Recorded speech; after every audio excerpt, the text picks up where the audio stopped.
Hello, and welcome to our broadcast of Lasell Weekly, the only Lasell television show reviewing news, sports, and fashion all in one.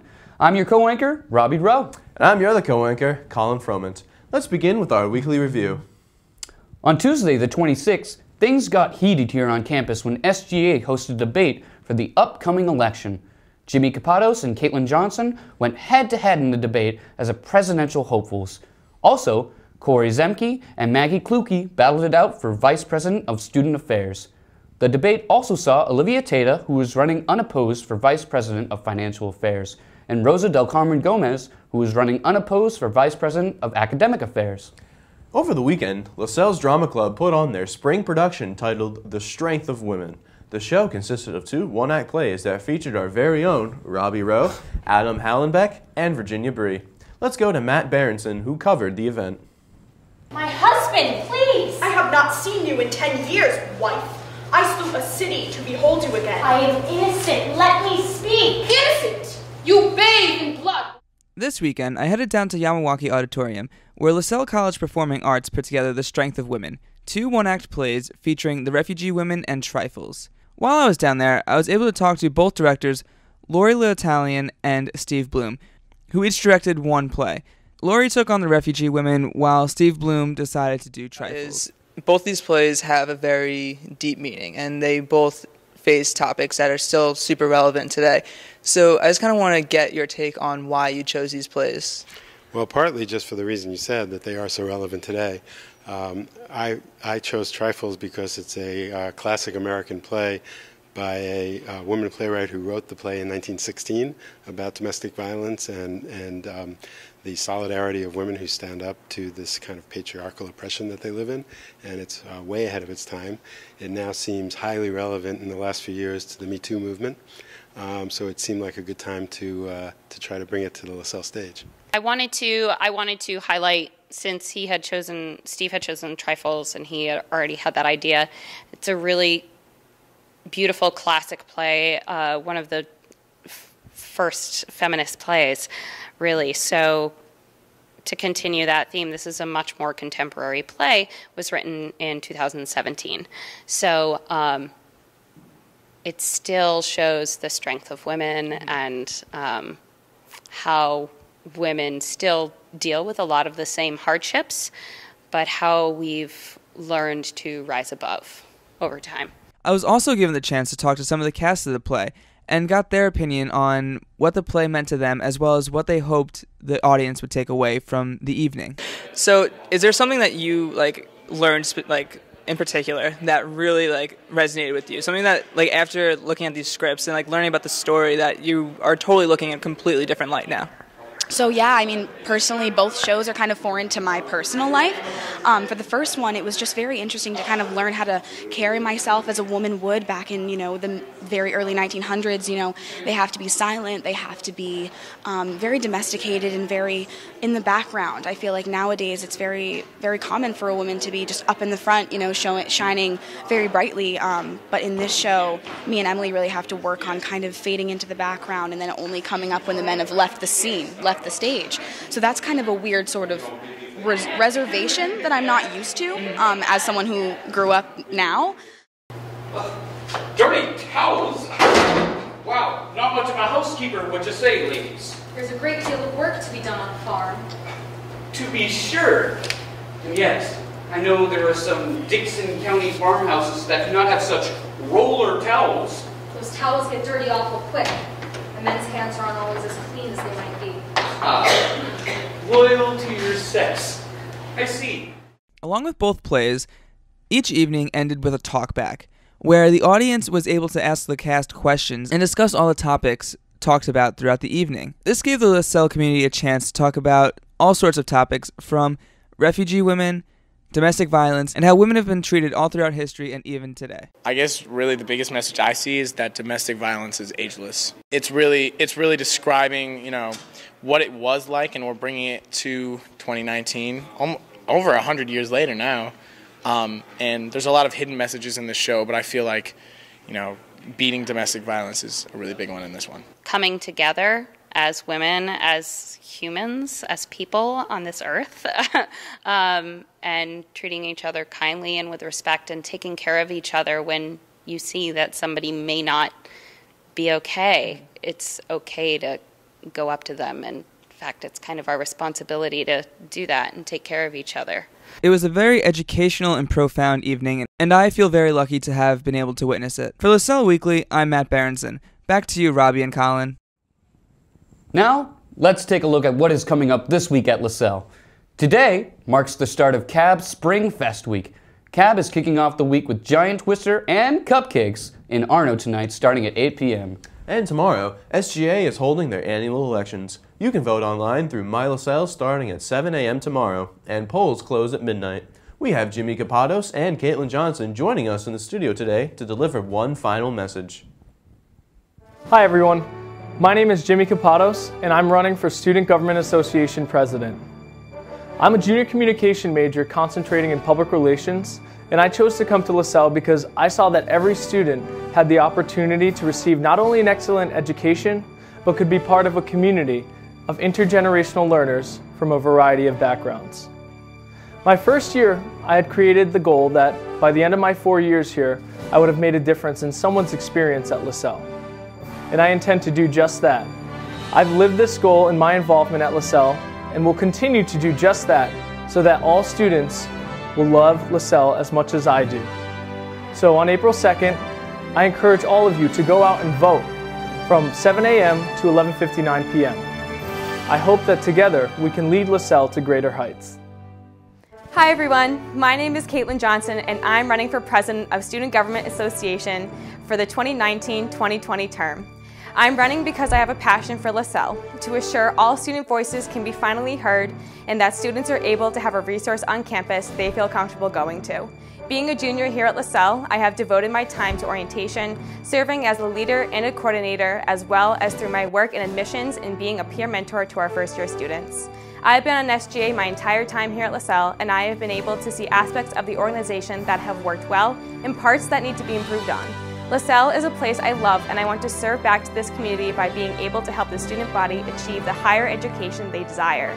I wouldn't be here running for president if I didn't love this school. I'm a true laser that bleeds laser blue, and I hope you'll vote for me, Caitlin Johnson, on April 2nd. Wednesday night, Empty Bowls is hosting a glaze night in Arno from 7 to 8 p.m. Bowls will be available to glaze as supplies last and will be available to purchase at the Empty Bowls event on April 12th for $5 for students. Also on Wednesday night, CAB and Pride are hosting a drag show in DeWitt Hall. The show begins at 8:30 and have performances by 5 local drag queens. It will also feature special guest Neon Calypso. On Thursday, there is a glow-in-the-dark paint night put on by CAB at 8 p.m. on the second floor of Arno. Doors will open at 7:30 and supplies are limited. Be sure to get there early to ensure that you have a seat to paint a wonderful masterpiece. Friday, April 5th is Lasell's spring concert. Cousin Stiz, Lasell alums Swooley, and Almond will be performing in DeWitt Hall. Doors open at 7 p.m. Finally, on Saturday, CAB has their Spring Carnival. There will be food trucks, inflatable slides, tarot card readers, and more. It begins at 2 in the Arno Quad. If raining, it will be in DeWitt Hall. Well, that's all that's happening this week at Lasell. Now let's move on to some world news. The charges against Empire actor Jussie Smollett were dropped last Tuesday. The prosecutor who dropped the charges against Smollett believes that he is guilty, but also that his punishment will be very lenient. Many people are outraged over this, claiming that if he was not an actor, then the charges would not have been dropped. He has been asked to reimburse the city of Chicago for the cost of the investigation and could potentially pay over $130,000. In other news, the British Parliament has voted and rejected the Brexit deal for the 3rd time in a much closer margin than the previous 2 votes. Prime Minister Theresa May offered to step down from her position if the deal was passed. Tension is rising as the planned date for the UK to leave the European Union approaches. Unless the Parliament creates a deal by April 12th, the UK will officially leave the EU. Now let's turn over to Taylor and Adam for our sports update for this week. Good evening, I'm Taylor Viles. And I'm Adam Hollenbeck. Let's get into this week's laser sports. The baseball team was in action 4 times this week, going 2-2 over the stretch. Wow. The 2 wins bookended the week for the Lasers. The first victory came in a doubleheader makeup on Monday when Lasell came out on top against Colby Sawyer in an impressive 5-2 final.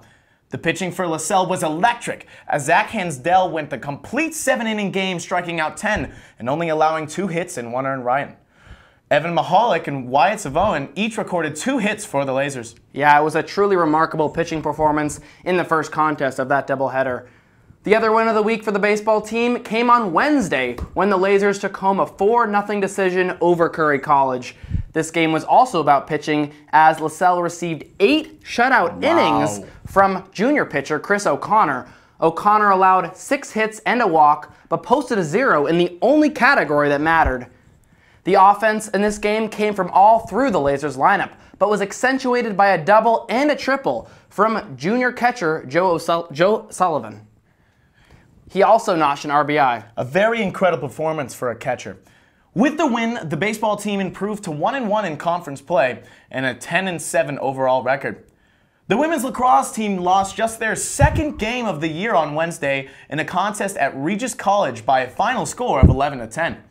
With the win, Regis remains undefeated in conference play while the Lasers dropped to 2-1. Although Lasell made an impressive comeback, scoring 5 goals in the final 15 minutes to make a comeback, the Pride just needed an extra goal to put it away. On Wednesday, the men's lacrosse team pulled out a close 10-8 victory against UMass Boston. Down 6-1 at halftime, the Lasers were able to score 7 consecutive goals in the third to go up by 1. Colby Bucheri recorded 3 goals in this one, while also registering 14 shots. The Lasers' defense played a tremendous role in this game, allowing only 15 shots on goal throughout the whole game. The win was picked up by goalie Ryan Janovic, his first win of the season, and with the victory, the Lasers improved to 10-8 overall, and currently they sit first in the GNAC with a 2-0 conference record. After the game, DJ Sinclair spoke with senior defenseman of the Lasers, Dave Sheehan.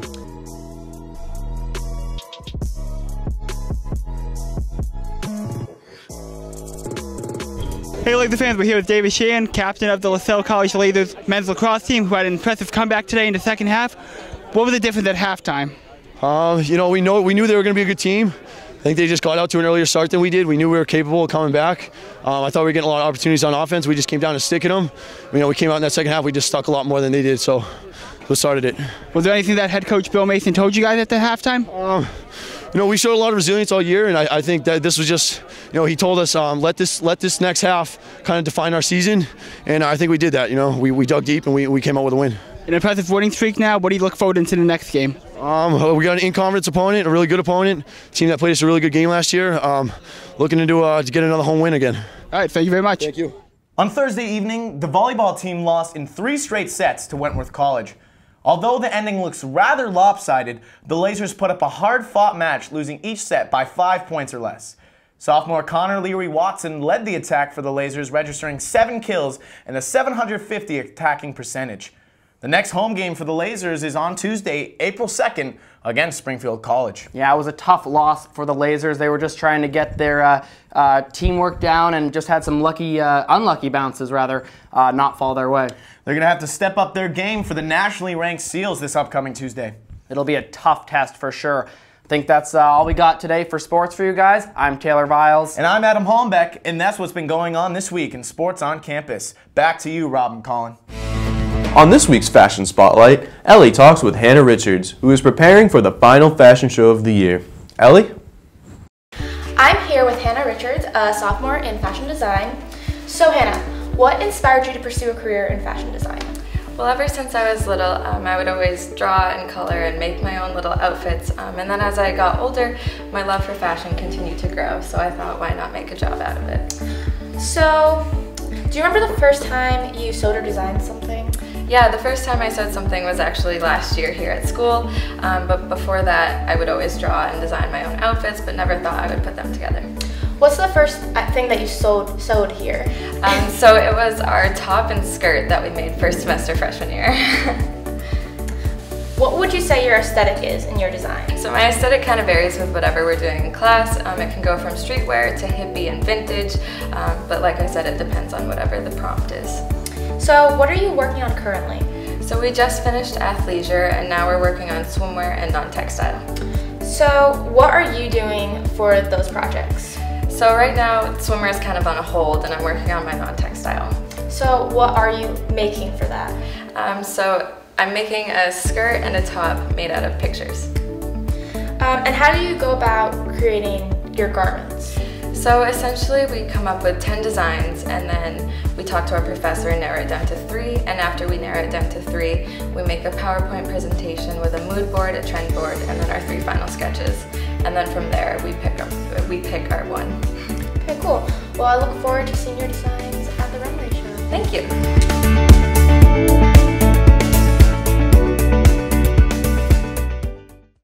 And that's all that's happening this week. Thanks for tuning in. I'm Colin Froment. And I'm Robbie Rowe. And we'll see you next week for the same great content.